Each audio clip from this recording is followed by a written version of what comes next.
The Central University of Kerala is initiating its first GIAN workshop, the Global Initiative for Academic Networks course. I'm not only happy because of this inaugural moment of the GIAN at our university, but also because of the luminous presence of Professor Gauri Viswanathan, one of the most outstanding professors of English and comparative literature in the world. I'm extremely thankful to her for her generosity in accepting our invitation amidst her very extremely busy schedule. Last year when I was in New York City for a workshop, I sought an appointment with her and went to Columbia University, and she was so kind to walk me around the campus, showing me the Edward Said Memorial Reading Hall, and was very, very generous to accept some of my suggestions. So this is a prestigious moment for me, for the Department of English and Comparative Literature, and for all the students in the department for having her with us. I would like to say a few words about Professor Viswanathan. She is presently Director, South Asia Institute and Class of 1933 Professor in the Humanities, Department of English and Comparative Literature at Columbia University in the city of New York. She has published widely on education, religion, culture, 19th century British and colonial cultural studies, and the history of modern disciplines. She is the author of Mask of Conquest, Literary Study and British Rule in India. We have included that in our syllabus, and we are studying that. Our students are studying this text. Her second book is Outside the Fold, Conversion, Modernity and Belief by Princeton University Press, which won the Harry Levin Prize awarded by American Comparative Literature Association, the James Russell Lowell Prize awarded by the Modern Language Association of America, and the Ananda Kumarasamy Prize awarded by the Association for Asian Studies. She also edited Power, Politics and Culture, Interviews with Edward Said. Professor Viswanathan is co-editor of the book series South Asia Across Disciplines, published jointly by the University Presses of Columbia, Chicago and California under a Mellon grant. She has held numerous visiting chairs, among them the Beckman Professorship at Berkeley, and she was also recently an affiliated fellow at the American Academy in Rome and a visiting Mellon Scholar at the University of Cape Town. She has received Guggenheim, NEH and Mellon Fellowships and was a fellow at various international research institutes. Professor Viswanathan's current work is on the genealogies of secularism and the writing of alternative religious histories. She has published extensively on the cultural influence of theosophy with with articles in PMLA. She is also a network partner in the international research project Enchanted Modernities, Theosophy, Modernism and the Arts. So let us all welcome Gauri Viswanathan. Please welcome her.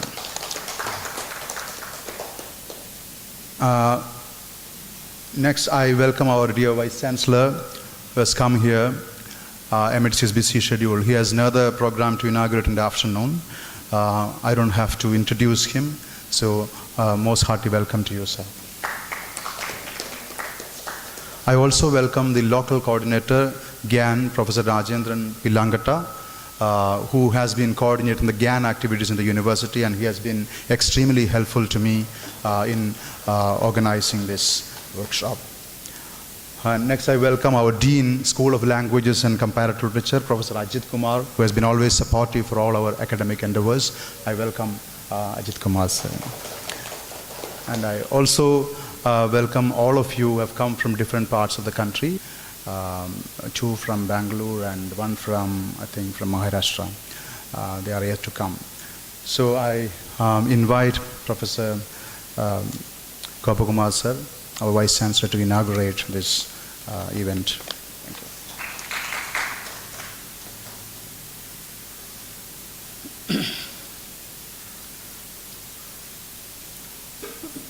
Professor Gauri Viswanathan, Professor Ajit Kumar,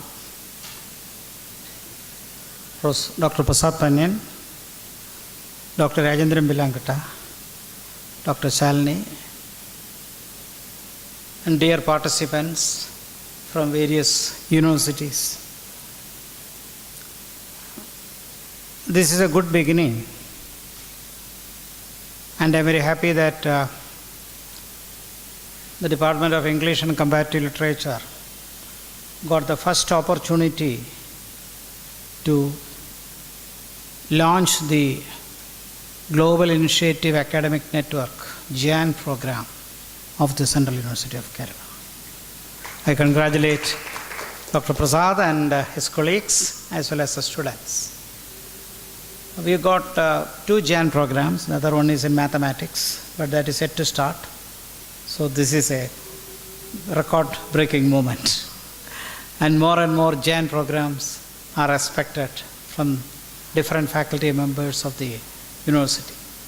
Actually, GIAN is a nice idea because the Ministry of Human Resource and Development initiated this plan 2.5 years ago with the idea of attracting international faculty to the various universities in India.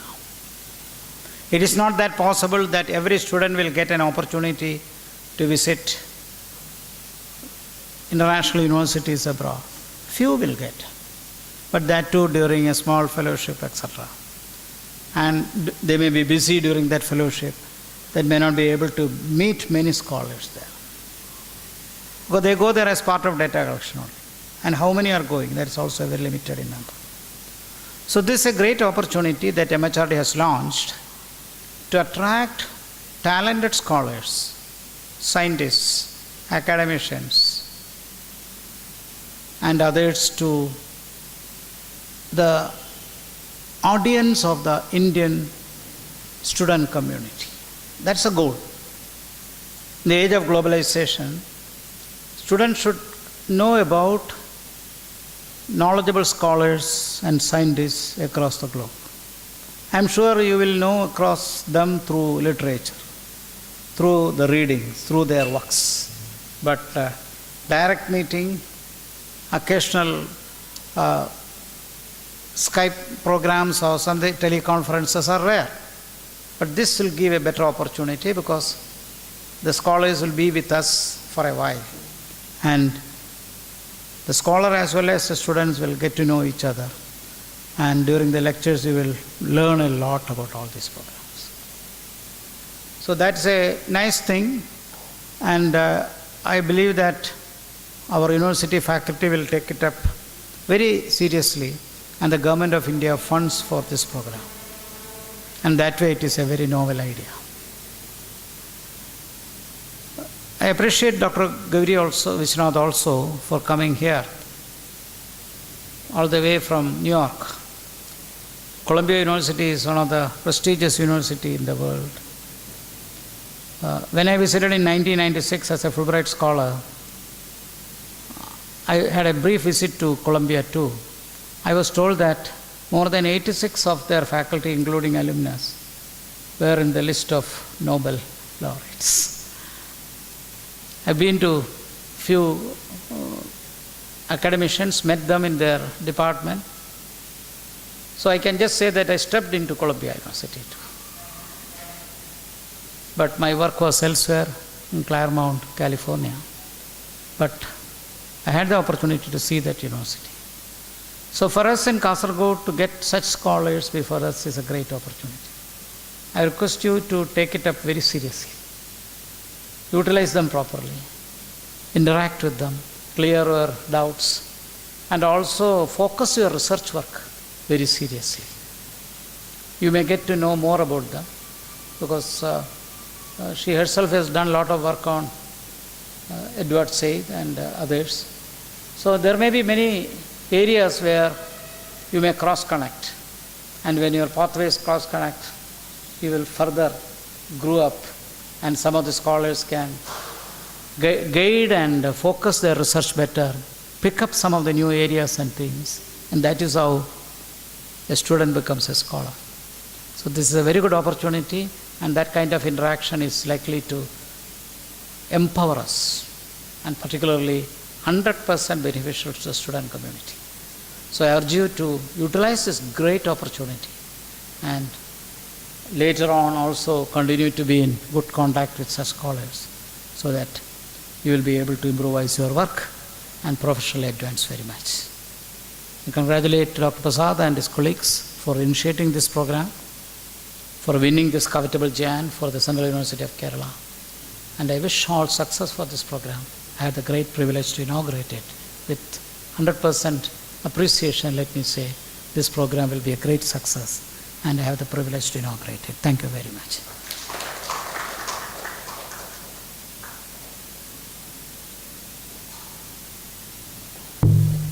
I invite Professor Gauri Viswanathan to speak a few words.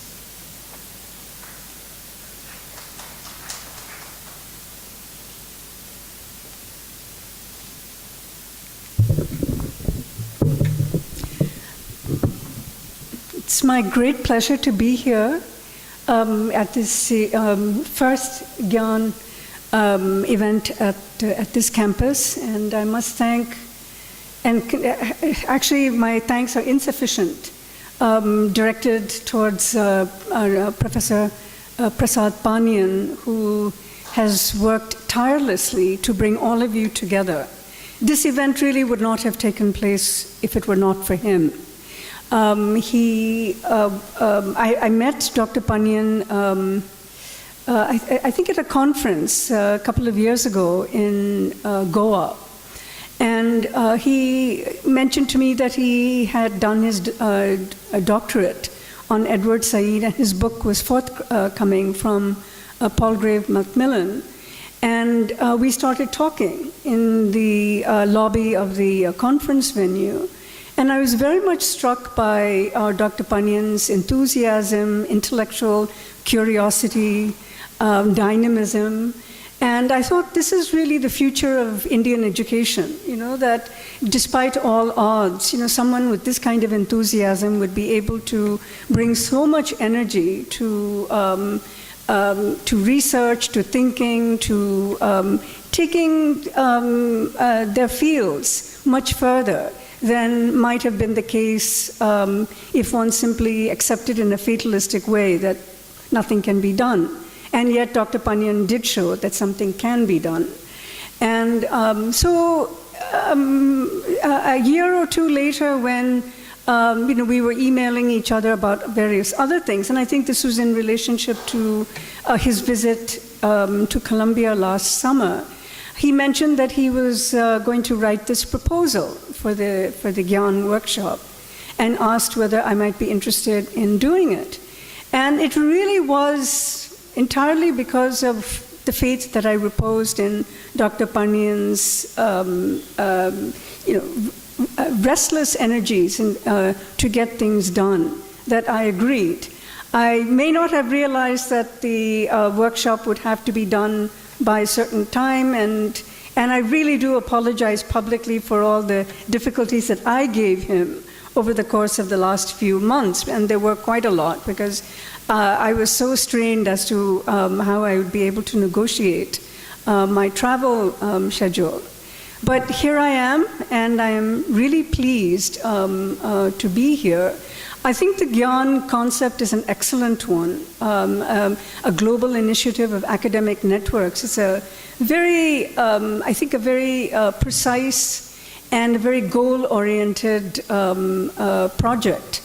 And I think in light of the fact that Indian education is now seeking to put itself on a level playing field with the rest of international academia, initiatives like this make it possible for scholars who are working outside India to reacquaint themselves with the current status of Indian education. And this really is one of my primary intents in accepting Dr. Pannian's request that I come here and give these lectures.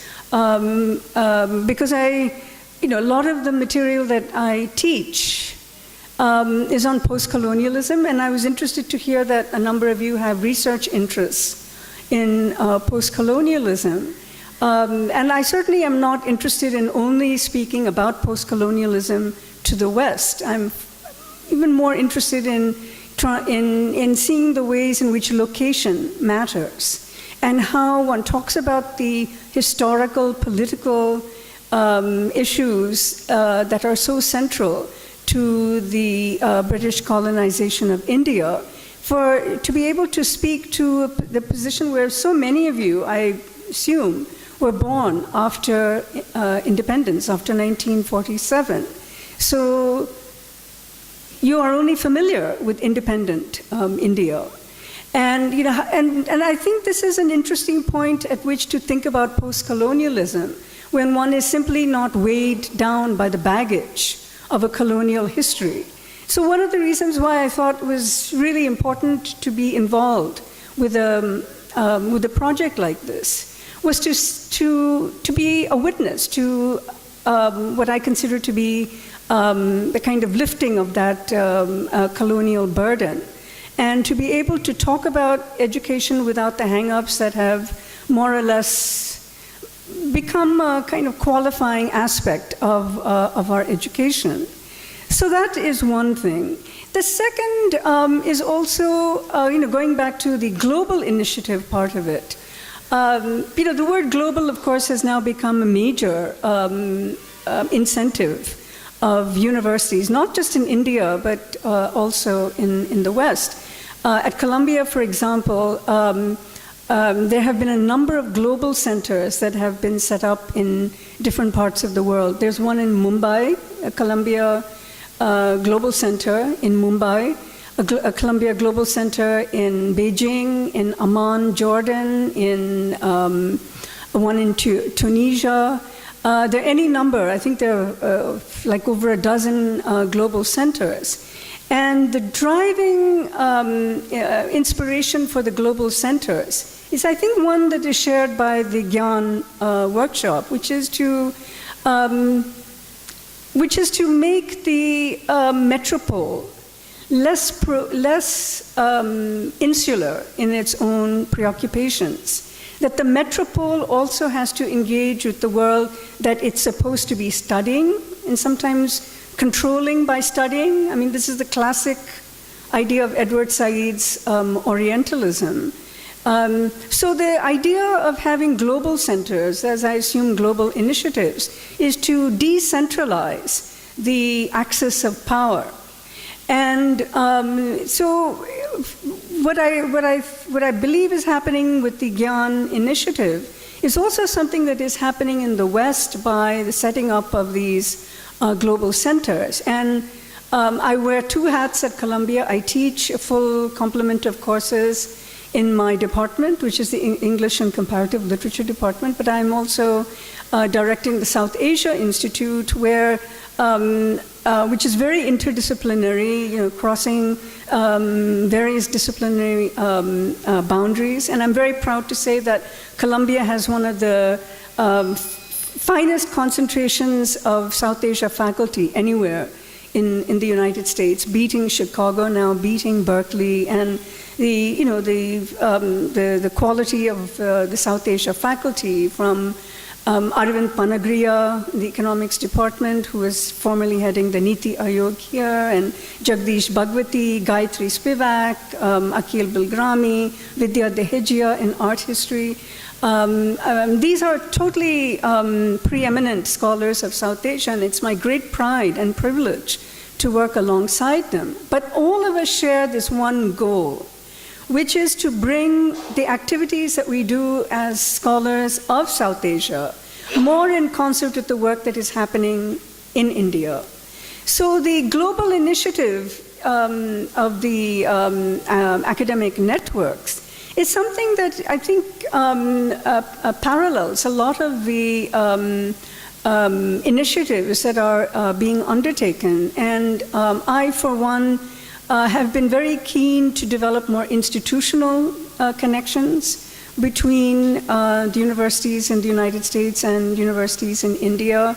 We are very keen to have students be able to go back and forth between the two countries. So, in a nutshell, let me say that the GIAN concept is, I think, the right way to go. I think it's that this may really be the future of Indian education if one meets the ideal conditions. Of course, the ideal conditions will never be there, but it is. I think it's a very fruitful way of engendering new kinds of conversations, and for each one of us, whether I as a lecturer or you as a student, to step outside the shell of one's own insular thinking.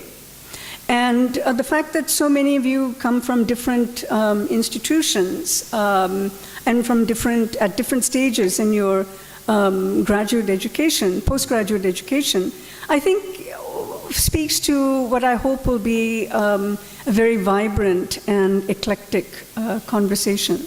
So let me conclude by thanking once again the Vice Chancellor, the esteemed coordinator of the GIAN in Central University of Kerala, Professor Dean, and of course Professor Pannian, all of whom have been most gracious in making this event possible. And finally, thanks to all of you who've come from so far.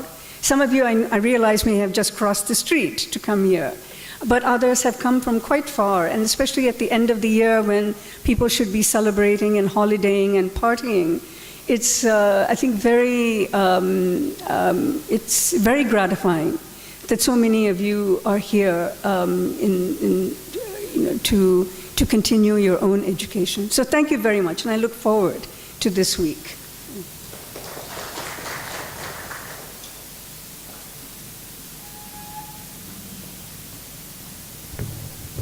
Professor Ajit Kumar Dean will speak a few words.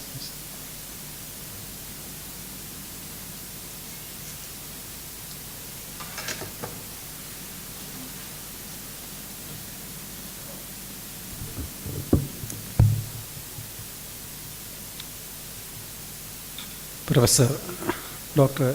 G. Gobagma, sir, our Honorable Vice Chancellor, respected Chief Guest Professor Gauri Viswanathan,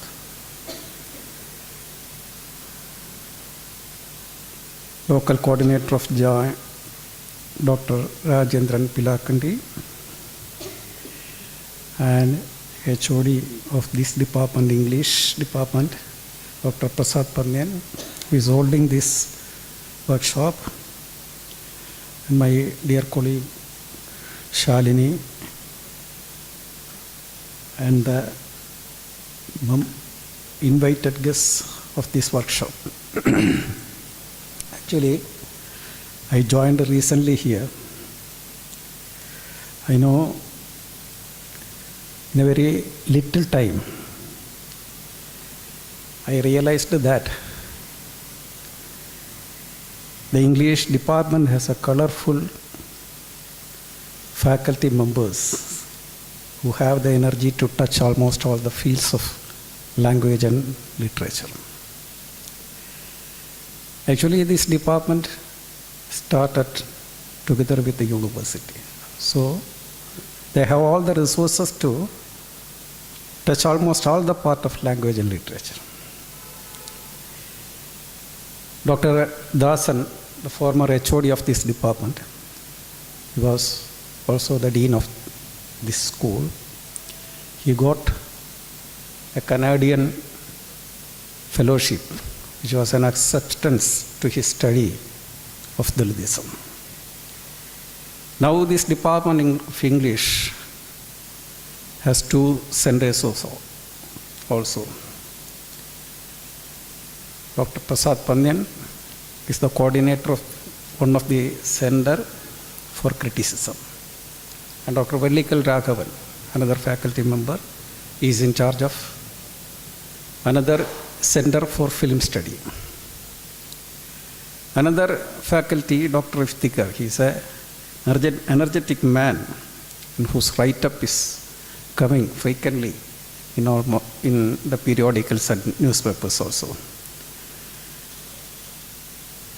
The students of this English department is also very energetic, which is to be considered as the potential part of this department.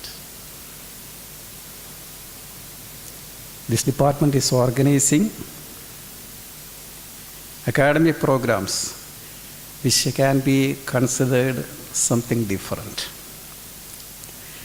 They are organizing academic program. This program has also its own relevance in many ways. Anyhow, I am congratulating the faculties of English department for their efforts they are taking to organize such academic programs. I wish all success to this workshop. Thank you.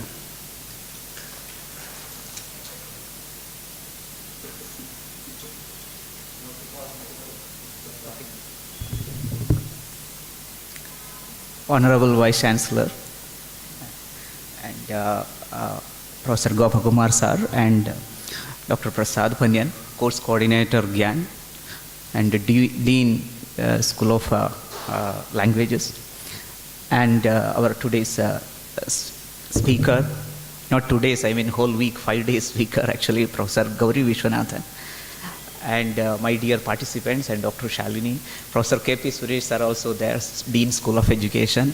Good morning to all of you.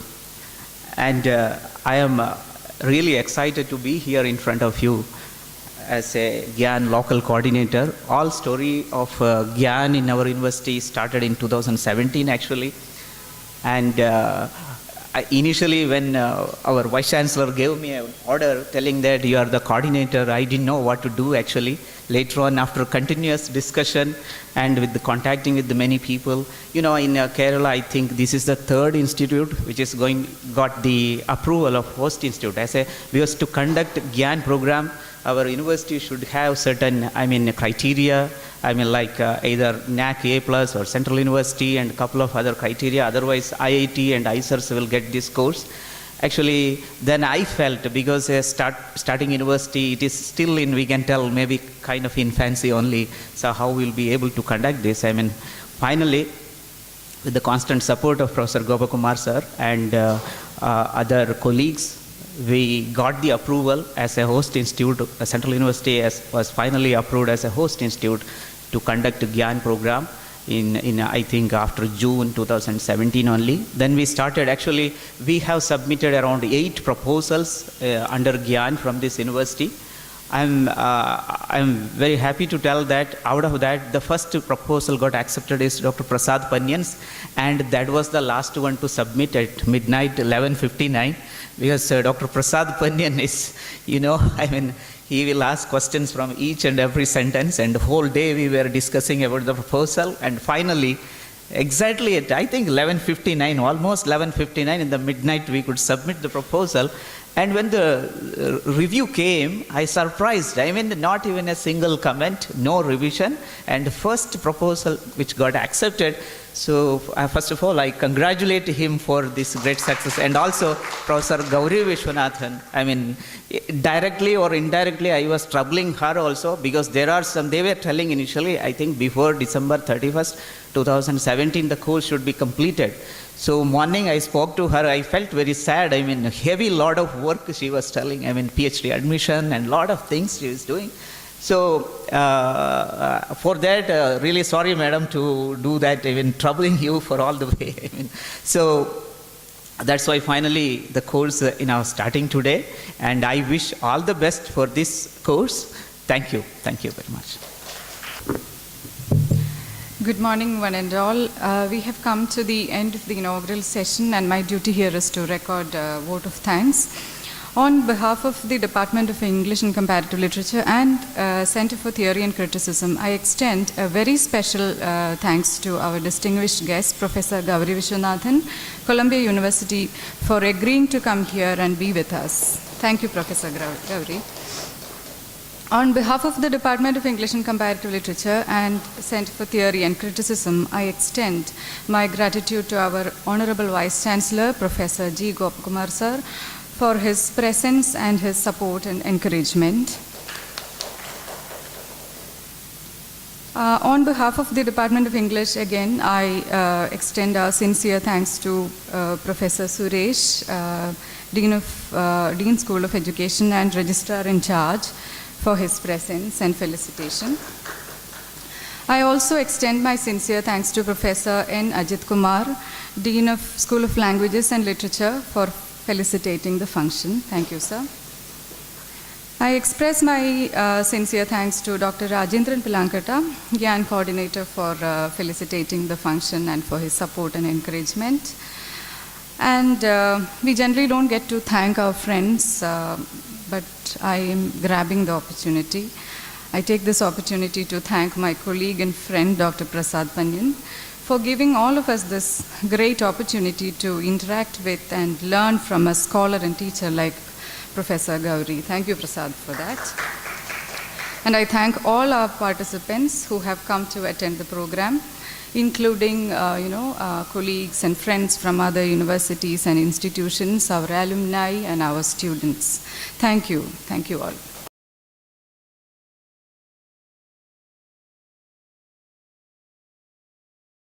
As you might have seen, I have, the first lecture is on Rudyard Kipling's Kim, and the second one is on Kipling's short stories. From the title that I have given this general first lecture, it's on the great game, spy networks and the making of British subjects. Now, many of you, I'm aware, are familiar with the notion of the great game. Have any of you heard this phrase at all, the great game, in the context of British colonialism? Any of you? No? Yes. Maybe some of you might want the mic, if you have the mic.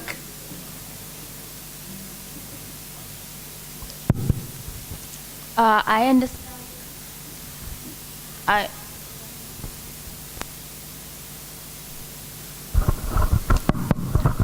I understand it as an allusion to the political struggle between Russia and England in the first Afghan during that time.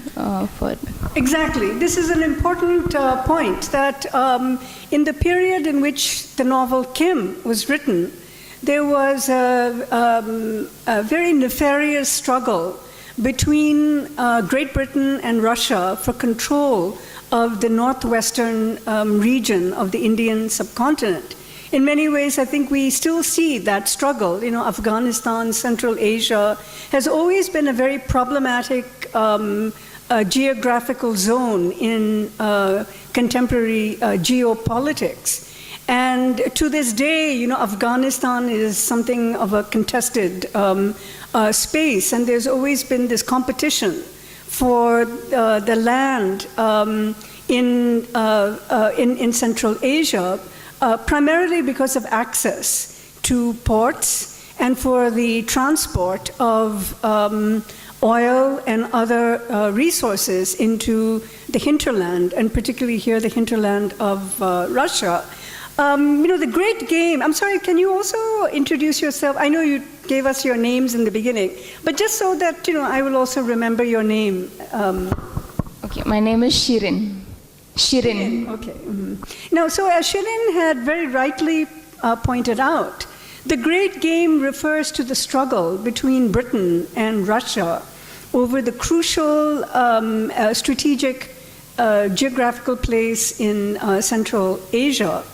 And that struggle was so intense that the British, despite the fact that by the early 19th century had already acquired sizable portions of land and control over the Indian subcontinent. Of course, there were large pockets of land which fell outside the control of the British, and they were still under the control of native princes. Now keep that thought in the back of your mind, because in the next lecture, when I'm going to talk about Kipling's short stories, the longer short story, The Man Who Would Be King, is all about the crucial place of lands that have not yet come under the control of the British. And the native princes, this is the term that the British had used, but we know them much more intimately as the local Rajas, who ruled these pockets of land that had not yet come under British control. And the princes entered into a very unstable and uncertain contractual relationship with the British, by which the princes swore that they would not invade the territories that had been controlled and dominated by the British, in return for which the British would not seize the lands of the native princes. So it was kind of reciprocal arrangement that they had worked out. So that was already there. I'm sorry that we don't have a big map of India, but I know most of you know enough about Indian history to visualize, these pockets of, what were called the native states that had not yet come under British control. So that was the kind of relationship that had been worked out between the British and the princes. But the region in the Northwest Territory was much more problematic because that area was still believed to be under the control of tribal chieftains. And occasionally the tribes would invade the border regions. And the British always felt that that land had to be monitored, and that any potential for rebellion had to be squashed immediately, because any rebellion coming from the northwest provinces would end up threatening and destabilizing the control that the British already had in their own territories. So maintaining access to the northwest region of the subcontinent was a very critical part of the British project, and it became even more important in light of the fact that the British suspected the Russians for sending in spies, sending in rumor mongers, sending in people who would foment rebellions. So the Russians were a very, according to the British, a very credible threat in that strategic part of Central Asia and extending into the northwest provinces. Now, I found it very interesting in the, just as sort of a little sidetrack.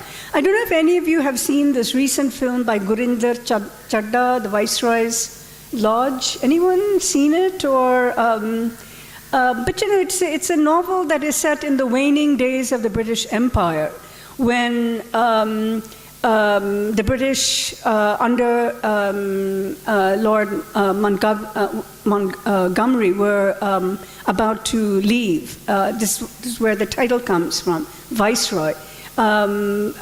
Edwina and Mountbatten were the last couple, the Viceroy's couple, to be in the Viceregal Lodge. And the departure of Mountbatten was also marked by the history of partition, when India was split up between India and Pakistan. All of you know that history very well. But I was very interested when there was one very crucial passage in the film where the British are secretly conferring amongst themselves. And they tell Mountbatten, we should push this partition plan on the Indians, because if we keep India divided, we will be able to control access to the port cities. The assumption was that they would be able, since Pakistan would be a smaller chunk of land they would be able to control Pakistan, and that they would, the British would be able to still control access to the oil supplies. And again, the reason that was cited in the film was that the Russians would, once the British left, the Russians would try to come back. And this is 1946, 47, by the way, that the Russians would try to come back into the region and take control of that territory. And I was very interested in the screen credits when it unfolded that Gurinder Chadda, and I had not heard this theory, by the way, of partition. You know, this idea that partition was encouraged by the British government because they were repeating the Great Game scenario of keeping the Russians out. And when the screen credits rolled at the end, I was very struck by the fact that the script writer had used a book whose author I can't remember. It's a very obscure book, but it's called The Great Game. The secret, the subtitle is A Secret Deal between England and, I'm sort of making up my subtitle here. But the crucial one is The Great Game. That is a book that was based on the Great Game. So that even though the time of the historical time that we're discussing with regard to Kim is the turn of the century, late 19th, early 20th century. 1901 was the year of publication. This Great Game scenario remained in the back of the British mindset as late as 1946, 1947, according to this particular theory.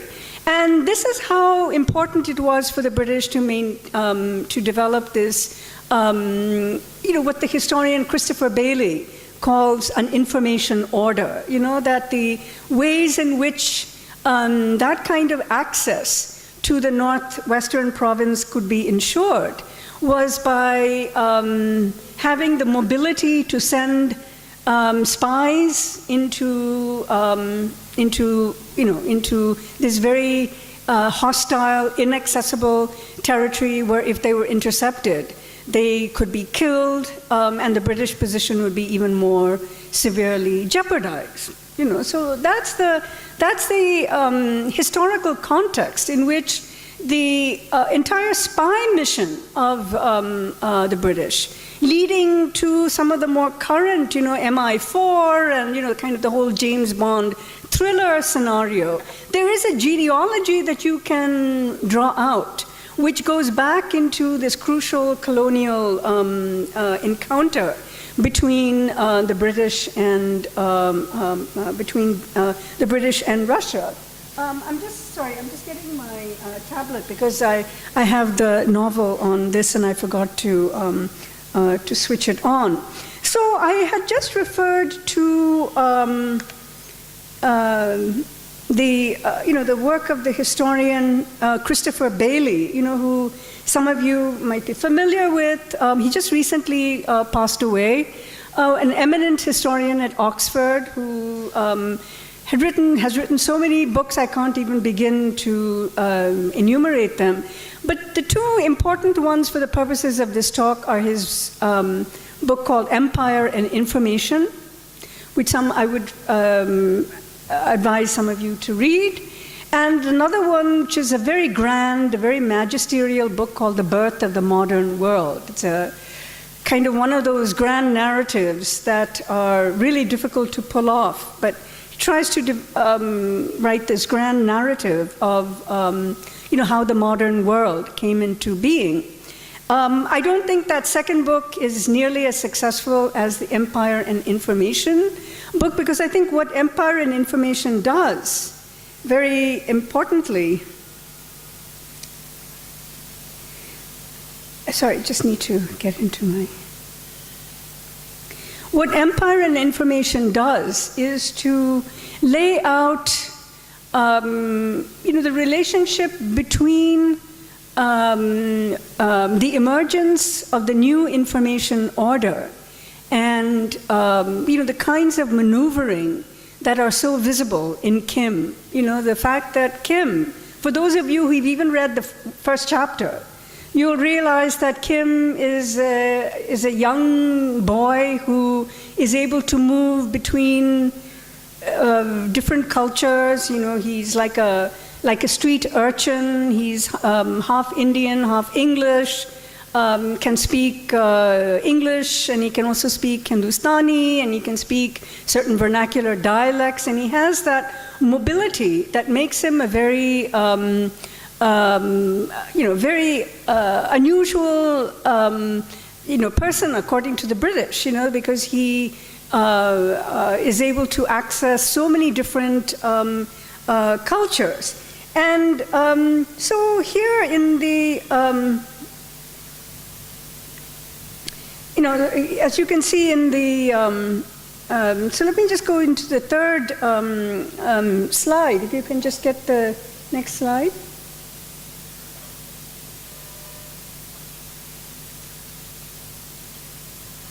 No, before that.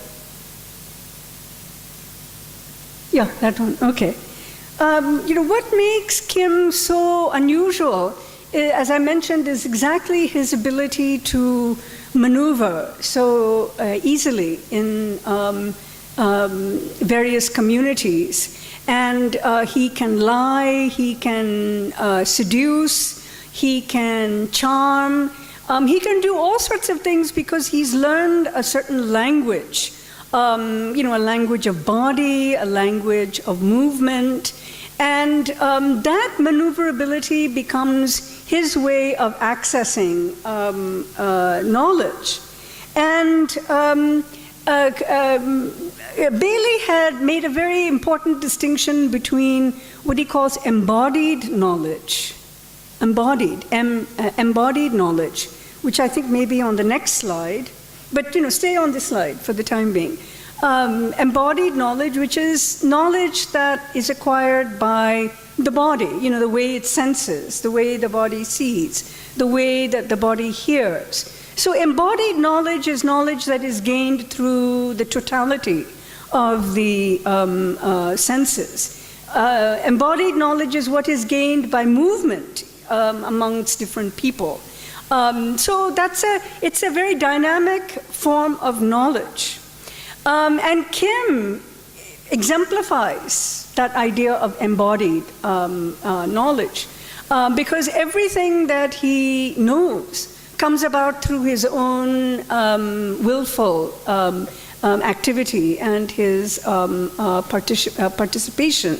He's the one who has these covert meetings with Mehboob Ali, the horse trader, and they have this kind of cryptic dialogue amongst themselves, and some of the language sounds very prophetic, and Mehboob Ali would ask questions about, what about the stallion, and it seems like very, they're having very innocuous conversations about horses, and after all, Mehboob Ali is a horse trader, so it's very natural that he would have stallions in his language. But there's a code that has developed between Mehboob Ali and Kim.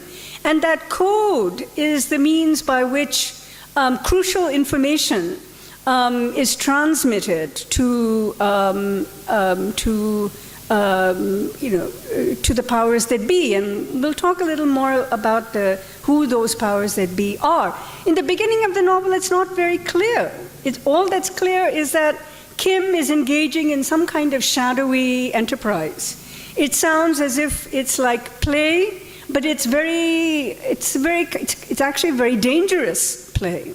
So, that phrase, the great game, is a very, it's a very condensed and meaningful phrase because it contains both the notions of significance, of vitality, the great, something that is grand and something that is total, and game, something that's very playful and seems something that a child would do. So the great game is like an oxymoron. It seems very contradictory that, either a game is playful and, kids play games, Or the idea of the great is associated with epics and with heroes and with people undertaking very solemn enterprises. But to put the two together, the idea of the great solemn enterprise with the playful game seems like a contradiction in terms. And yet that is exactly what is happening in this novel, that Kim is drawn into this great game, which we're not even aware of, in the beginning, because the crucial player in this novel only appears much later, by the name of Colonel Creighton. Now, he is like the colonial, he's like the colonial scholar, who he's surveying, he's a surveyor, he measures the land, he measures the, so this was part of the great quantification project of the British, mapping India, in all its details, putting down the exact coordinates of different kinds of measurements. So the mapping project is part of this grand scheme of bringing India under control in one so kind of this all-seeing eye. And that is Colonel Creighton, who appears in the novel a little later than some of the other characters that we are talking about now, Mehboob Ali, Kim, and the Lama, who I will talk about very shortly. So we're not even sure what's going on. All we know is that Kim is going into these places like the bazaar, which is why I have this over here. And there are some sentences, if you have the book online in front of you, I can tell you where to go. In chapter 3, if any of you have the book with you, we'll probably all be on different pages, so I have no idea, how we can, sync with each other. But it's maybe 10 pages into that chapter, chapter 3. But I have one short line from that, which is Kim prophetically saying, "There will rise a war." And continued, and I'm reading from this. If you find this, maybe you can shout out the page number to your fellows. There will rise a war of 8,000 redcoats. From Pindi and Peshawar, they will be drawn. This is sure. So this is one voice that Kim has, a very kind of prophetic voice, where he's anticipating that there will be a war. And he's saying this to a priest who dismisses him, and he says, "The boy has heard bazaar talk." And bazaar talk is like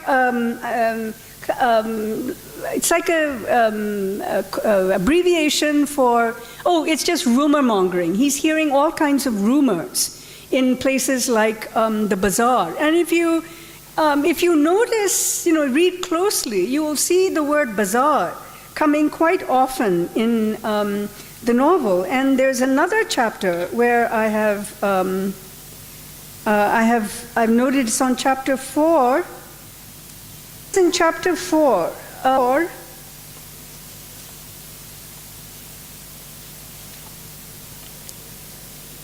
He came by bazaar, he came by a bazaar rumor and made profit of it. And Kim is often associated with the bazaar for one very important reason, because he's seen as someone who hangs out in the bazaar to overhear other people plotting, referring to impending rebellions. So the bazaar becomes that place of insurrection.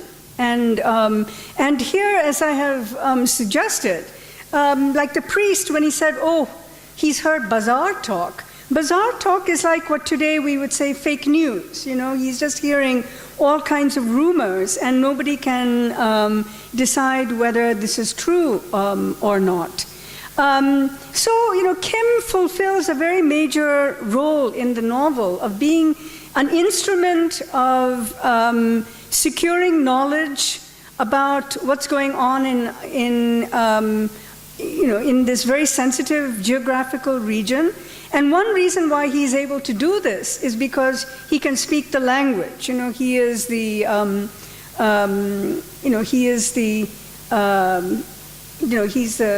he's like what the native informant. And if you can move to the next slide, please. So that he is the spies who gathered intelligence about the Russian threat were the backbone of the new informational order. That they came and brought back all this information, not very clear at this stage in the novel to whom this information is going.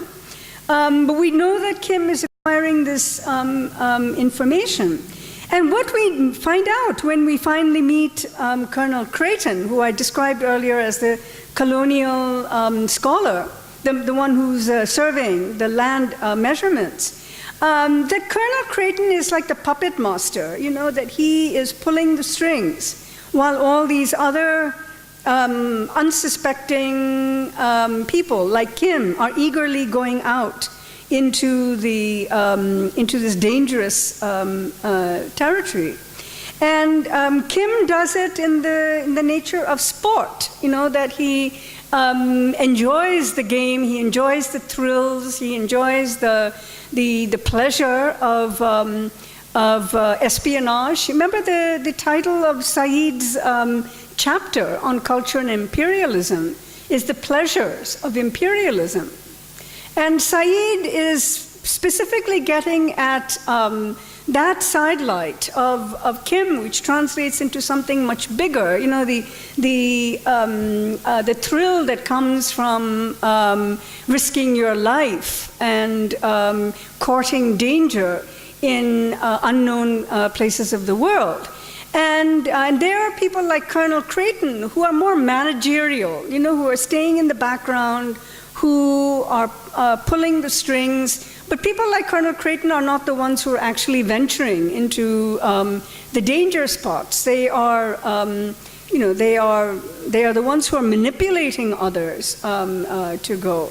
So this refers to this point that I was making here on this slide of the neat division of labor between those who physically ventured into dangerous territory and those who utilized the knowledge they gathered to control peoples. And it's in this respect that I call Colonel Creighton managerial in style. He's like a prototype of the new professional classes, the white-collar classes who are in the offices, who are gathering information, who are archiving that information and putting that information out there in encyclopedias, in gazettes, in census data, census reports, and whatnot. But the people who are actually going out into the field to collect that information are the people like Kim, who I was referring to as representing embodied knowledge. Colonel Creighton is the type of person who's associated with institutional knowledge. And it's this division between embodied and institutional knowledge that I think provides a way of thinking about Kim. That Colonel Creighton is almost like an archetype of the Orientalist who has ordered the acquisition of knowledge about tribals, about rebellious sects, about different religions. That he is soliciting that information and sending individuals like Kim out there in order to extract that knowledge and codify it and make it part of a textual library. And I've been very much struck by how Kim seems to fall within the model of the adventure story, right? That here's Kim with all kinds of murky dealings with Mehboob Ali, and then the second half of the novel, the Russians get into a kind of fist fight with Kim and the Lama. And what's happening is that the adventure novel by the time Kipling writes this in 1901, has also taken a somewhat different form. And I once read a book, it was a 2-volume collection by Michael Nerlich called Ideology of Adventure. He doesn't talk about Kim. He doesn't have any chapters on Kipling there. But I thought, Kipling, particularly Kim, would work very well in the context of Nerlich's argument, which is the ideology of adventure is that the world is divided between two types of people, the managers and the explorers. The managers are the ones who are facilitating the movements of explorers into different regions of the world. It's the explorers who are putting their lives on the line. The explorers are acquiring knowledge in the pursuit of thrills and,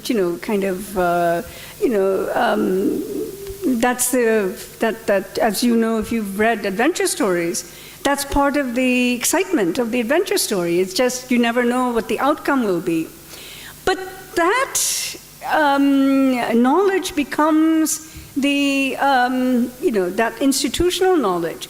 And Colonel Creighton, in my view, is like the prototype of the new managerial classes, in the sense that he serves to produce a very kind of distant and remote and disinterested relationship to everything. In fact, when he does meet Kim, there's almost a sense that Colonel Creighton is like a father figure to Kim. That he takes him under his wing. He's concerned about him. He doesn't want him to expose himself to too much danger. So there's a sense in which that manager slash administrator is painted in a very benign aspect in the novel. But let us not fool ourselves. Colonel Creighton is the mastermind of this grand espionage story. And so there is, it's hard to say that Kim is entirely innocent. That word comes to mind because, he's a child, he's just a child. But the fact remains that this child is also quite savvy, street smart about what will let him move fast in life. And, this great, the early chapters in the novel are all about how he, gets money from people in order to help the lama feed himself, so that Kim he's devious, he lies, he manipulates. So, even the description of the child or the innocent child is really not true. That Kim, as an orphan child, is presented as much more adult in his behavior and his knowledge of the world than say the Lama. The Lama, the Buddhist Lama, who is a much older man and yet seems in many ways to be the real child in this story. So there's this inversion of roles in Kim, where the Kim is more of the adult and the caregiver, because he's the one who's trying to get food for the Lama. He's the one who tries to get the tickets or the train tickets. So Kim is like the caregiver, and the Lama is like this very vulnerable child who needs to be taken care of. So there is this role reversal that's going on. But let me just conclude this one line about Creighton and the split between embodied and institutional knowledge. And this goes back to the remark I have made here about power. Now, I don't know how many of you have read Foucault, Michel Foucault, in any of your critical theory classes. Any of you at all read Foucault? Or you've read Foucault. Now, Foucault's theory is particularly noted for the relationship he draws between power and knowledge. This is Foucault's breakthrough insight, which is that power is not some kind of autonomous force, but that power is something that develops through the acquisition of knowledge. Oh, I thought you raised your hand. That power is something that is raised through the acquisition of knowledge. So the more knowledge you have of something, the more control and therefore the more power you have over this. And this is, it seems like a very simple statement, but it's, in a nutshell, the basis of Foucauldian theory that power is knowledge, and knowledge is power. And Edward Said used that insight to develop his own theory of Orientalism to suggest that power is, the knowledge of Eastern peoples, that it was acquired through the study of Oriental texts, Oriental religions, Oriental cultures, customs, and so forth. That all that knowledge became part of the archive of knowledge about the non-Western world. And that knowledge was what paved the way to the control and ascendancy of colonial powers in India, in other parts of the world. I mean, this was Said's breakthrough insight. And he drew upon Foucault to build on this notion that power and knowledge are intimately linked. But Said took it one step further to say that the archive of knowledge produced about the non-Western world was the reason for the ways in which the West was able to secure control over the non-Western world. Not through armies, not through military might, not through force, but through knowledge.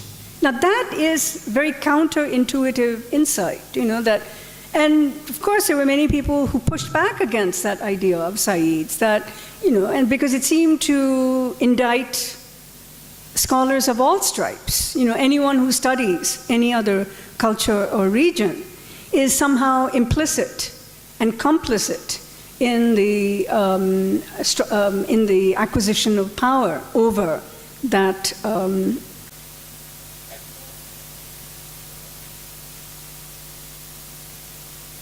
Okay, so as I was saying, the Saidian hypothesis that knowledge prepares the way for the acquisition of control over the non-Western peoples makes someone like Kim, both the novel and the character Kim, a really useful source to study, because it helps us to understand how that process works.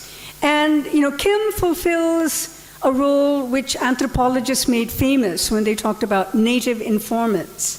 Native informants are people in a local culture who are able to speak at least two languages, the language of their local communities and the language of the person who is studying them. So the actual term that was used by the British to describe these intermediaries were dubashis, two languages, the dubashis. And you will see this term in a lot of the literature in the colonial archives, that the dubashis were the ones who became instrumental in as intermediaries between the culture of the British and the culture of the local communities. The native informants were the people who could easily move in local populations without being detected. Yet they worked for the British or the Russians. In the case, it was never really certain who they were working for. So the irony is that the Lama, the Buddhist Lama, who developed such a close bond with Kim, who has a totally different relationship with the Lama compared with anyone else in the novel. With everyone else, he's devious, he's manipulative, he's very seductive, He wears different masks with all these different people. But when it comes to the Lama, it's as if Kim is sort of reaching into the very depths of his being to connect with the Lama as a spiritual seeker. And there is something in the nature of the spiritual quest that attracts Kim. And so there seems to be a contradiction in the novel between the Lama, whose entire life is driven by his search for the river of life, as a Buddhist monk. And he's on a pilgrimage to find this river of life, with the arrow of the Buddha would have landed on this river of life. So this is the Lama's quest. But why would Kim, who seems so worldly wise, so street smart, someone that you don't normally associate with spirituality, why would he be so drawn to the Lama? And I think it raises some questions about how the great game of espionage remains in tension with this spiritual quest. That there's the quest of the Lama, and then there's the spy story that Kim is involved with. In fact, the Lama doesn't even realize that his chela, in fact, he's always described in the novel as his chela, a word we know very well, but English readers, the Kipling's readers in England would have never understood what is a chela, but this is and annotations will always say student or pupil, but it's a word that is so, suggestive of that special relationship based on spiritual seeking, that Kim is the chela of the Lama, and the Lama doesn't even realize that his chela is a spy. So there's that divide between the two stories of the great game and the river of life. And I think critics have always been very puzzled by how Kipling contains such radically different dimensions in one novel. Either you have a story of spiritual pilgrimage, or you have a story of espionage. It's like putting, one of these, contemporary spy thrillers, a Jean Le Carré novel, inside of one of these kind of the healing meditation books that are flooding the market. You see them as two different books, but you don't see them as combined in one. So this divide between, if you can just move to the next, the divide between the river, the quest story, and the espionage story is really a kind of uncertain one here. And here I'm just this note backtracks to, the earlier points that I was making about embodied knowledge of native informants forming the basis of institutional knowledge in government and commerce, so that this institutional knowledge of Colonel Creighton goes into the emergence of the modern state and capitalism in the world. I mean, this is a bigger argument that Chris Bailey makes in his Birth of the Modern World. But what I wanted to just say put that thought out there for you is that the rise of the colonial discourse of religion, caste, race, and criminality in India can be linked to the shift in the production of knowledge on the margins of government. So let me come back to that big question that I was asking about. Now, is this a contradiction in the novel to have the story about the river of life and espionage? And one way of trying to resolve that contradiction, and not just simply see it as a flaw in the novel, is to ask questions about does the Lama benefit from having Kim involved in the game of espionage? Now, the Lama is worried. He doesn't like Kim to put his life in danger. But at the same time, it is the Lama, after all, who, despite the fact that he's committed to Kim's spiritual education, it's the Lama who agrees to send Kim to an Anglican school. Do you remember when Kim is found by those two chaplains and And he, is it St. Xavier's? I think it's St. Xavier's. And he's sent off to the school, much against Kim's wishes. But the Lama, in fact, is the one who funds the school. And he gets money from his wealthy monastery. And he says, no, he tells Kim, you must be well educated. You know, if to do your duty in this life, you have to have the appropriate education. So this too might seem a contradiction. That on the one hand, the Lama is interested.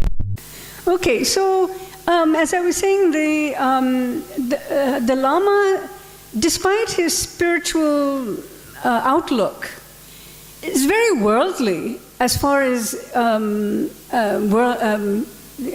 his ambitions for Kim. And he keeps saying, no, you must go to school, you must be educated, so that when you come out, you will know how to function in this world. So, I mean, this is the Lama. So it seems to be very contradictory that the spiritual figure also encapsulates apparent materialism, worldliness. And he wants Kim to study mathematics, science, the hardcore empirical subjects. And it's not just the subjects of, religion and theology and what have you. So this split between the river of life and the great game. One way that I have tried to resolve that contradiction is to ask what benefit the Lama has from Kim's Western education. What benefit the Lama has from Kim's securing the British control over India. And I think the answer lies in the ubiquitous presence of the trains in India. The novel opens, with its trains, terrain, it's about Kim and the Lama taking trains. The Lama is not on foot in a spiritual pilgrimage. He's riding the train to go on his pilgrimage. The train as a material symbol of the British presence. The British come into India and they have introduced a lot of the mechanisms that allow for progress, easy movements of people. The Lama is benefiting from that. If the Lama is able to go on his pilgrimage to search for the river of life, the British are actually helping him in this by building trains, building railways, building the tracks, giving security. There's protection on the trains. So the Lama's spiritual quest is actually enabled by British colonialism. I mean, this is an odd argument to make, that without the British, the Lama would be subject to all kinds of, unpredictable factors. There could be dacoits raiding and killing off the travelers. Whereas the British are, they build the trains, they build the infrastructure, and they provide the means by which people can go from one point to another point without too much danger. So there is some reciprocal relationship between the Lama's spiritual journey and the presence of the British. And if you read the novel carefully, I would ask you to pay attention to the Lama's worldliness. The Lama is not, kind of otherworldly, spiritual, naive person. This is one area I actually disagree with Said in his chapter, because he makes the Lama seem almost like an infant, someone who is kind of comical. Even I think Said even uses the term, he's slightly comical. But the Lama, I think, is much shrewder than that. And I think the portrayal of the Lama in these terms is one way in which Kipling is painting a much broader picture of British colonialism, in which the world of the spiritual seeker is enabled and supported by the materialism and the material benefits that are introduced by British colonialism. So I don't see this as a contradiction. I actually see that the novel works seamlessly between these two axes. So then this question, if we can move to the next. This question is it seems like a very simple one, but this question, who is Kim? It's the existential question of the novel. Who is Kim? And the person who's most baffled by that question is Kim himself, despite the fact that he seems so savvy, so street smart, that Kim is also very, he's perplexed about who he is. On the one hand, he's very easy with, all the street children. But on the other hand, there's no question who is in control. And I will refer you to the first chapter, the opening lines. Oh, whose book is this?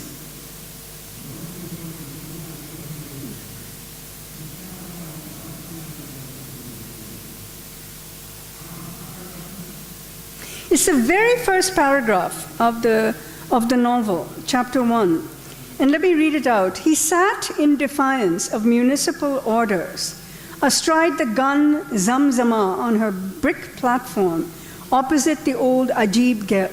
Well, it's spelled Ajib Ger, but it's Ajib Gar, the Wonder House, the museum. The Wonder House, as the natives call the Lahore Museum. The next sentence is the one I want you to focus on. Who hold Zamzama, that fire-breathing dragon, hold the Punjab? For the great green bronze piece is always first of the conqueror's loot. Now, this paragraph, where Kim is sitting on the cannon, and the next, I just lost it here.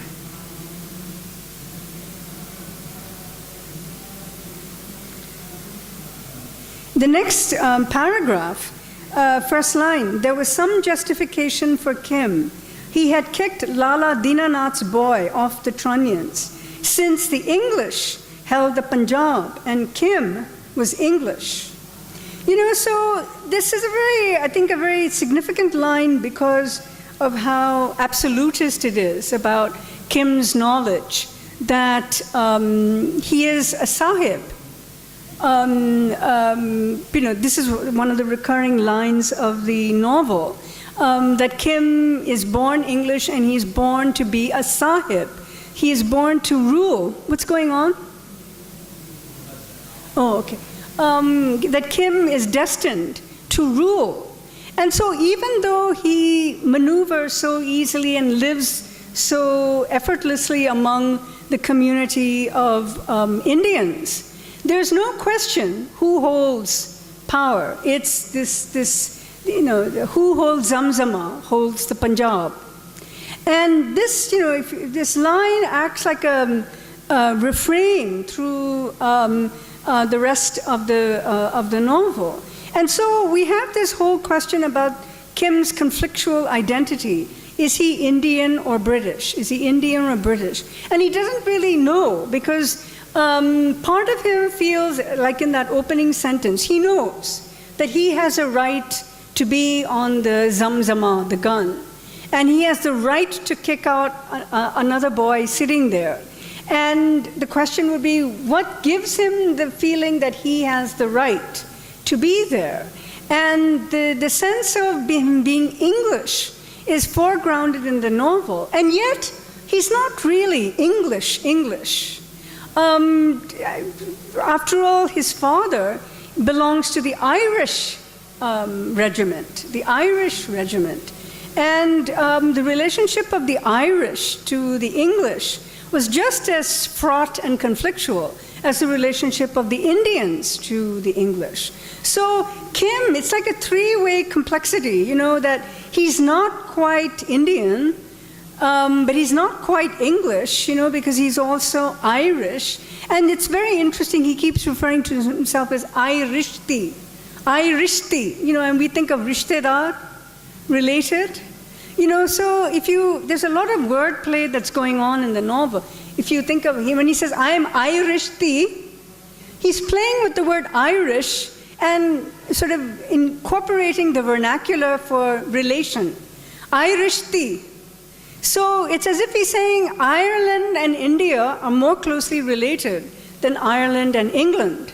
So Kim is not exactly English. He's not exactly Indian, and he's not exactly Irish, and yet there is that sense in which his identity is up for grabs. And the chaplains from the school, Colonel Creighton, they all want to remake Kim as an English boy. They want to take him out of his very multi-ethnic character and make him into a single nationality, which is English.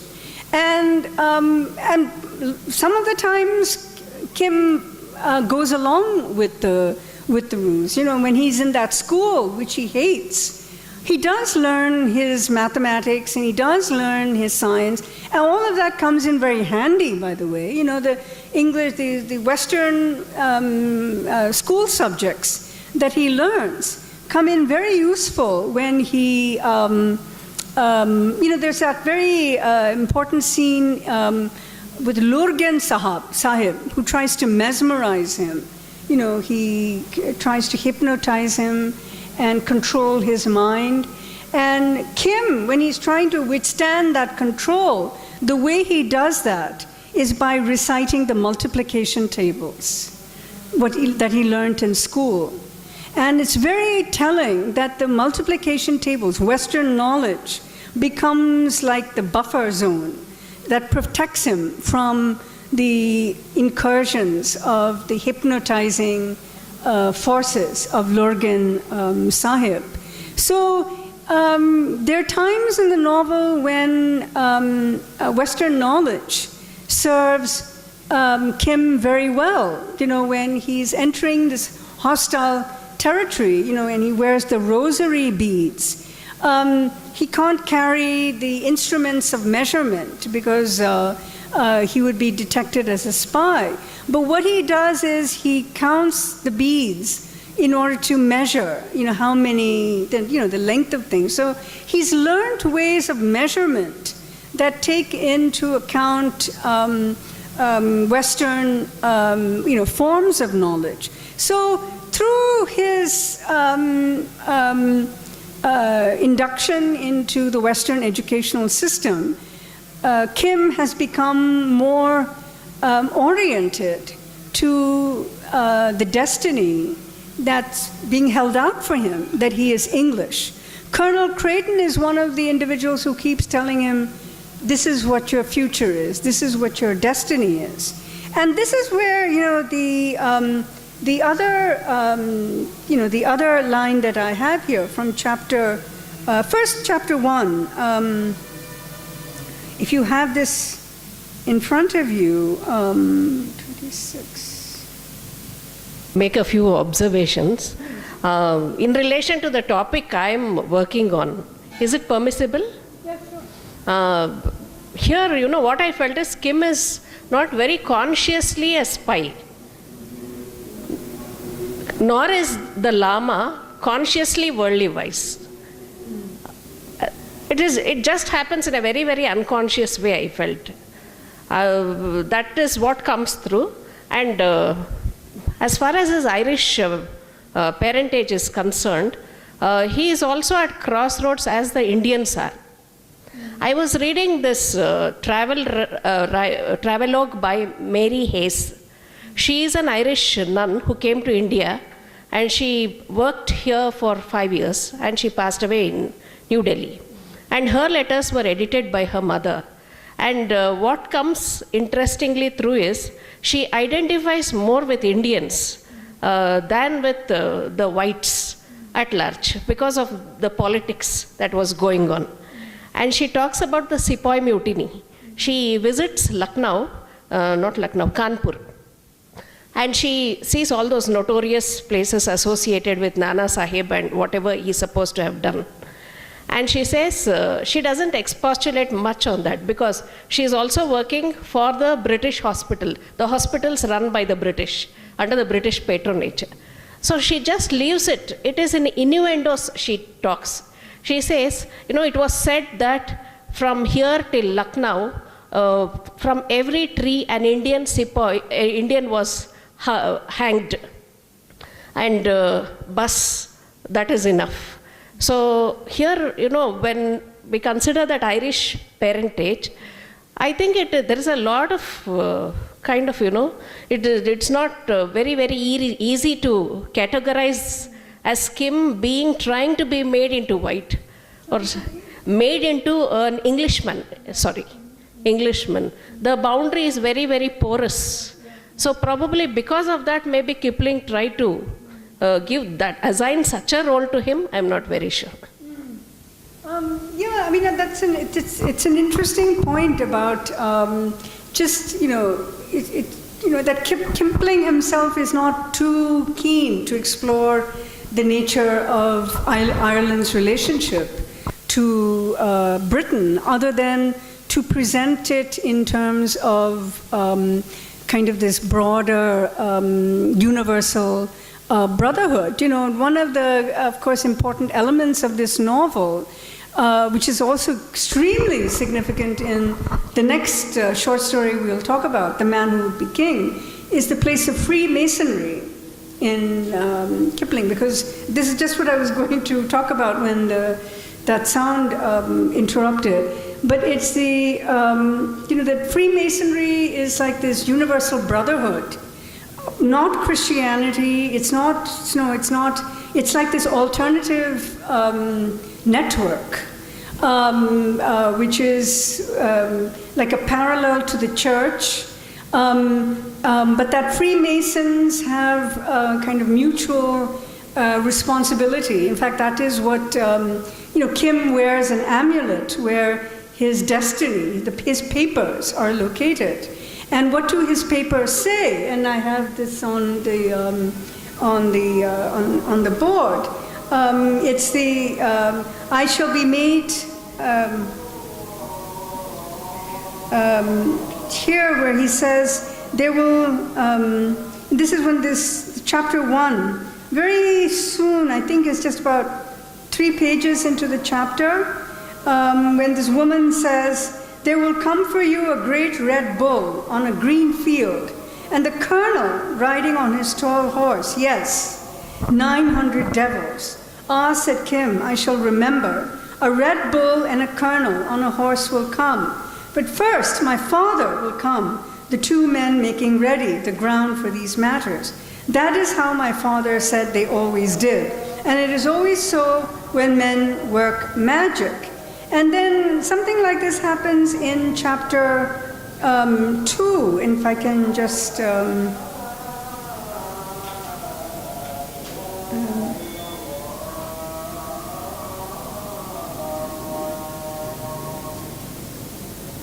in chapter 2, if I can just read...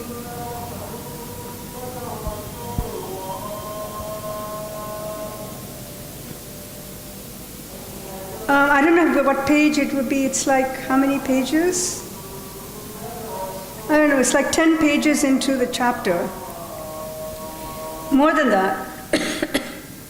Where he says, "I shall be made great by means of a red bull on a green field. But first there will enter 2 men making all things ready." Sorry.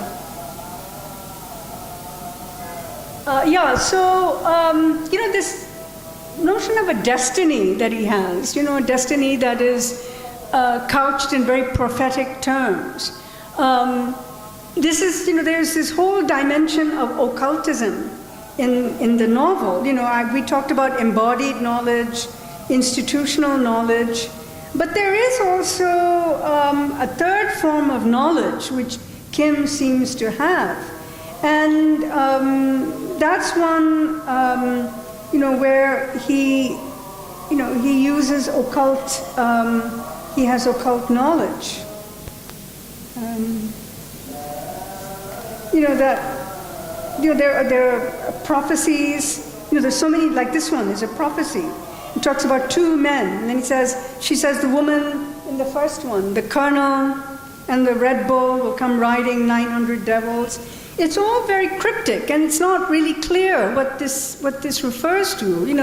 So on the one hand, you have the language of religion, which the Lama represents, the language of spirituality.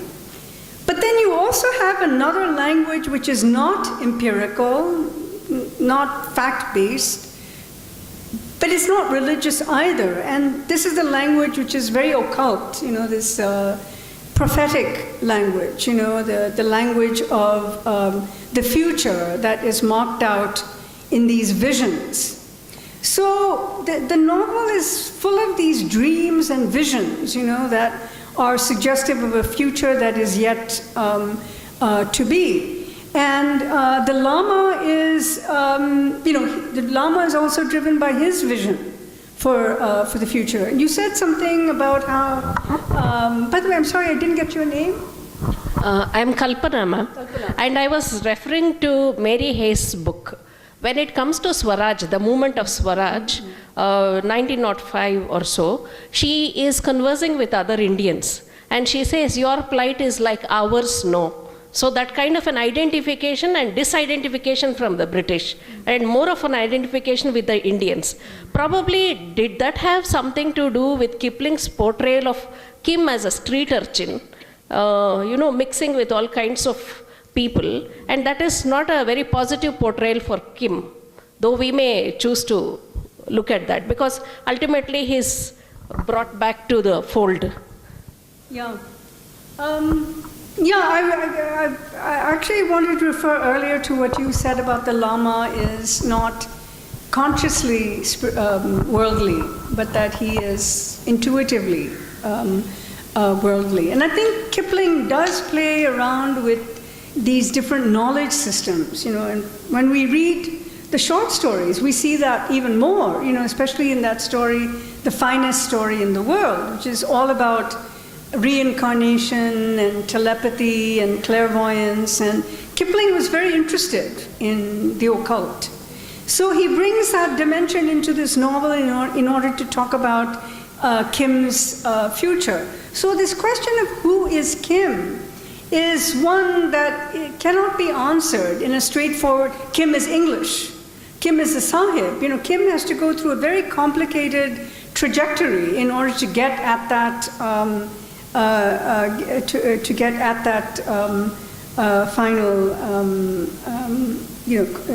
final stage. So I think I'm going to stop here for the time being. I know I've spoken well over an hour. We have about 15 minutes left for discussion.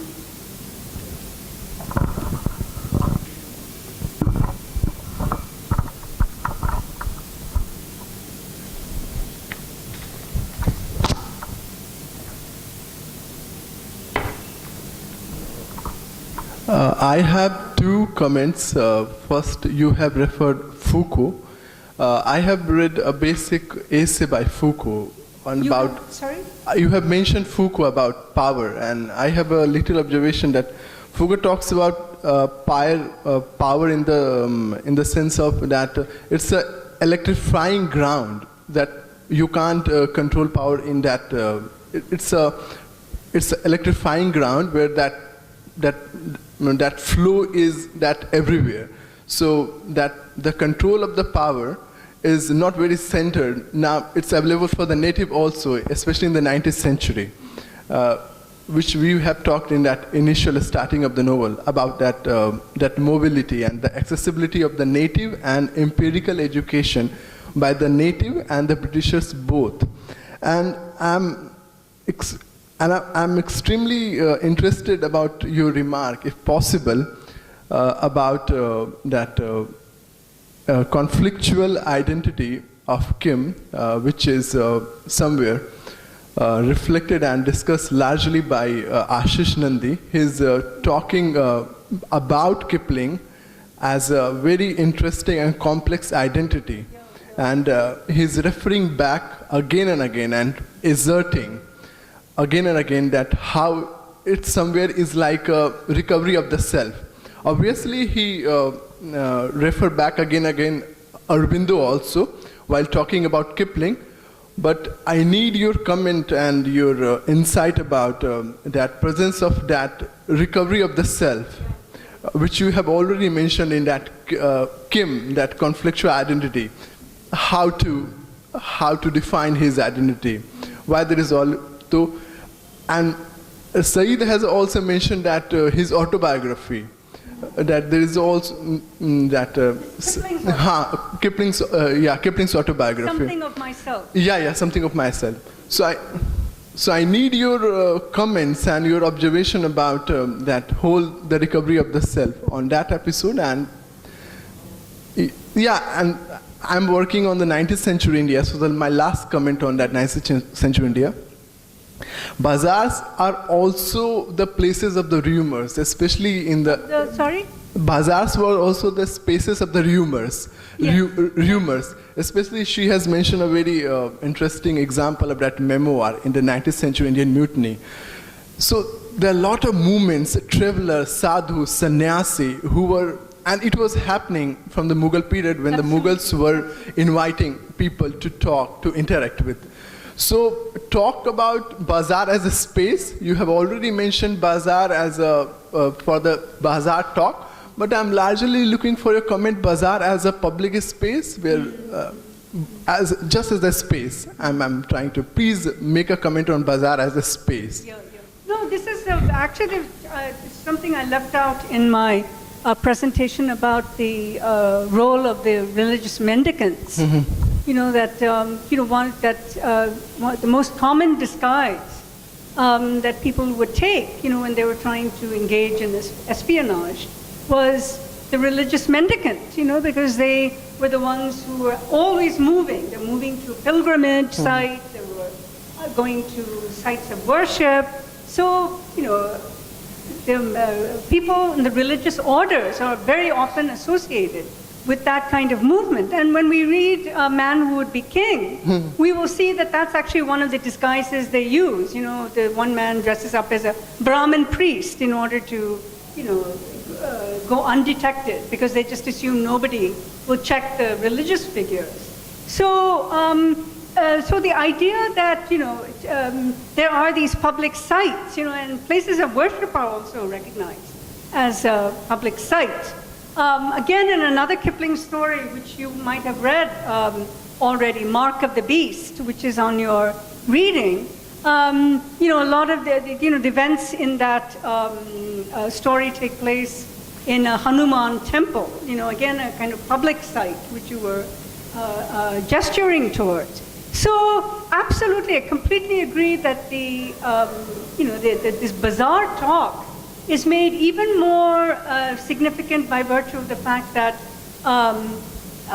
this is a very public space which cannot be controlled by any one individual. The most that one can do is to plant people within that public space to overhear, because people do talk in these public spaces. So to have people who can overhear what's going on, to take that knowledge elsewhere, so that, and the same thing happens in other public sites like temples and mosques and other public Chopal. Exactly, all these public gathering places. So, bizarre talk really becomes a code word for the public sector as such. And and the other very interesting point you were making about the complexity of self-construction in Kipling. Yeah, The Intimate Enemy by Ashish Nandi. In fact, Ashish Nandi has a very interesting reading of the kind of psychoanalytical aspects of Kim that are reflective of Kipling's own, his own childhood and his relationship with India. And of course, I think as all of you know, I mean, Jungle Book is such a revered children's tale, has been made into countless movies and cartoons and what have you. But Kipling's relationship with India was so deep and so intimate. He used to say that, his gift for storytelling came from his ayah. Yeah. He says this in his Something of Myself autobiography. And who has spent a larger time with Kipling. In that early childhood, Kipling was not privileged to spend a large amount of time with his parents. He wasn't. No, in fact, he was. But he's the curator in the Lahore Museum. Yeah. He's the one who gives his spectacles to the Lama. That curator was based on Kipling's father. That the model for the Lahore Museum curator is Kipling's father. And Kipling was Kipling associated India with childhood. And, but when he was, 14, 15, he was sent to England with his sister. And he was sent to a very strict boarding school, which he called a house of desolation. That was his description. He hated the school. He hated being separated from India. He hated being separated from his parents. And so he had this, very difficult relationship both with India and with England, because while his parents believed that he had to be sent off to England to have a proper education and to, again, it was like the trajectory of becoming English. Kipling was never, he never bought that line. He never really believed that that was a destiny meant for him. Yet at the same time, his association of India with childhood made it difficult for him to see India in a more kind of, you could say, in a more grown-up way. He didn't have that relationship with India as a grown-up.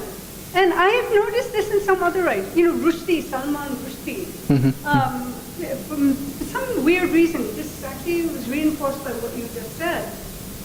Salman Rushdie often talks about India in the pre-partition. Especially Midnight Children? No, not just Midnight Children, but Salman Rushdie's parents were in Mumbai. They had a house in Mumbai.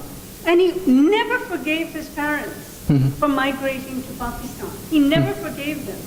And there was this sense for him that India was his home and Pakistan was like a second home. He could never call it his real home. And it was because he had this deep childhood attachment to Mumbai, which I think he still has today, and never quite in the same way with Pakistan.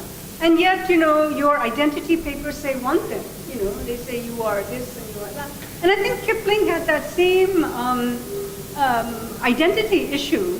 That he was so torn between India and Britain.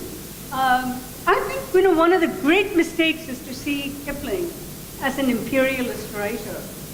And all the time everyone quotes that famous line, East is East and West is, what is it, and never the twain shall meet, right? Is it East is East and West is West, and never the twain shall meet?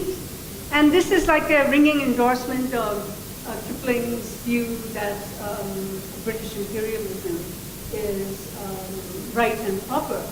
But people forget that that line, East is East and West is West, and never the twain shall meet, is a description of American imperialism in the Philippines. He wasn't talking about British imperialism, he was talking about American imperialism in the Philippines. So that was a poem about the Philippines, not about India.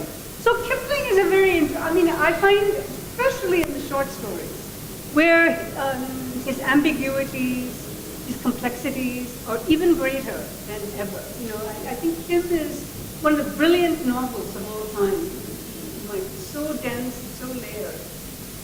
But what it does do is bring forward this not very easy way of thinking about imperialism. And don't forget that Kim has a nervous breakdown towards the end of the novel. That question, who is Kim, becomes so burdensome that he cannot deal with it, and he has a nervous breakdown, and he has to be healed by the woman of Shamle. And that's the other thing, that this is a novel where there's so few women. Readers will always say this. My students always say, where are the women in these? It's like this kind of male bonding. Kim and the Lama. Male bonding, older man, younger man. But as I was saying earlier on, Kim seems like the caregiver in that relationship. The Lama, who might be older, but he still seems like a child.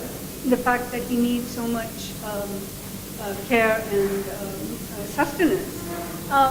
But the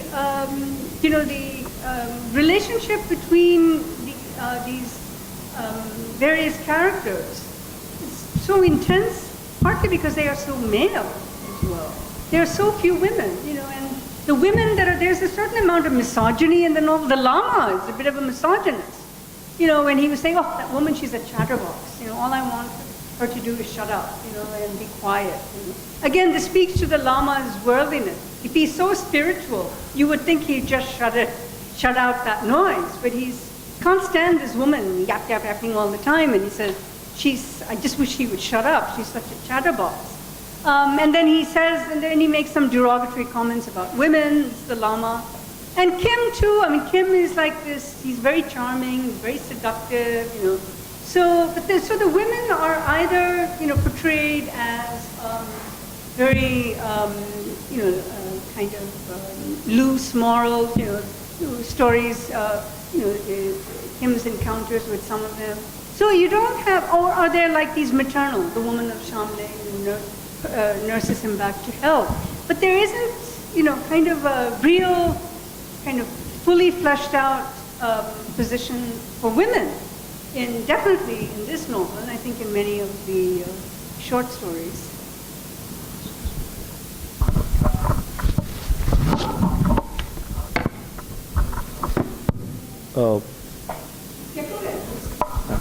You spoke about Kim's induction into Western education. And I have a question here. The point is, the British here were speaking about the new education system because they always condescended, looked down upon the Indian education system. What we notice here is in Victorian England, when there were certain protests or hue and cry for laborers' rights, there were certain liberals who were talking about the need of educating the masses so that they can be assuaged, so that they can be calmed down and they can be made, gentlemen, more gentlemanly. And similarly, when we had some rebellions or, first war of independence, whatever it is, when we had some protests, I think there was also a hue and cry, or there was also a, British officials speaking about giving education to soldiers. But we also speak about British education much later in the context of Macaulay's Minutes. But something interesting happens in this novel, where the identity of Kim is not fixed as Indian or British, whatever. And we speak about, Kim's induction into Western education. So how can we locate this in the wider concept of, or wider discussion of native education versus Western? Which is the first education? Sorry? Which was the first one you said? Of course, there was a debate. You said Western education or? Or native. Or native. Yeah. So what was the question? The point is, there was a debate going on about the need for Western education, because the British, obviously, they considered Indian education, they looked down upon it. But there was, the concept of education was not unilateral. They wanted different sort of education for different kind of masses. Say, for the native princes, it was different. For the native soldiers and native merchants, it is different. So I would like you to throw more light on this, and at a stage much before we speak about Macaulay's minute, we have a kind of Kim's induction into Western education.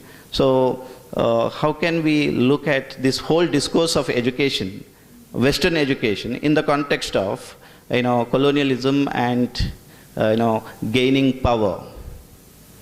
Well, the question, because we don't really have any indication of how other groups of people are being educated in this novel, apart from Kim. So it's hard for us to say, that some classes are given native education. I mean, exclusively within the terms of the novel. I'm speaking about the wider context of education in India and the British motives in dealing with. Well, that's something I'd written about in my first book on, and because Macaulay had this much kind of unifying vision of education, which was all the shelves of Arabic and Sanskrit are useless, and we should just introduce the colonial subjects to English education. But in the 1854 Woods Dispatch, the stratification that you're talking about was emphasized, that the working classes would have one type of education and this class would have that kind and the soldiers of a different kind. So that was at the 1854, it was slightly later, that minute was 1835, and by 1854 there was this idea that there was a stratified education rather than give a kind of centralizing education. Okay.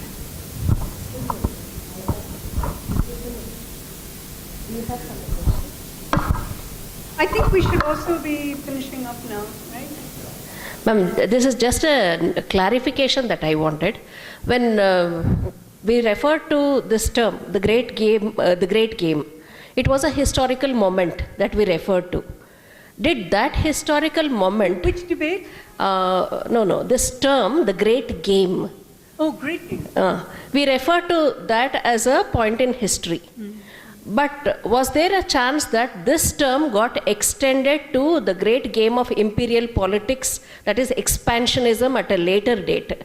Well, this is what I was suggesting by this, this Viceroy's Lodge. Okay. That recycles that whole story about the great game. In fact, the scriptwriter had used this book, which surmises that partition was encouraged by the British as part of this continuing great game between Russia and England. So the great game did have a much longer life. Yeah. When it comes to women's travel literature, they keep referring that women were barred from the great game of imperial politics. So there I sort of assumed that it got extended to this. And so I stopped thinking of that as a point of time in history. That was a clarification I sought. Thank you, ma'am.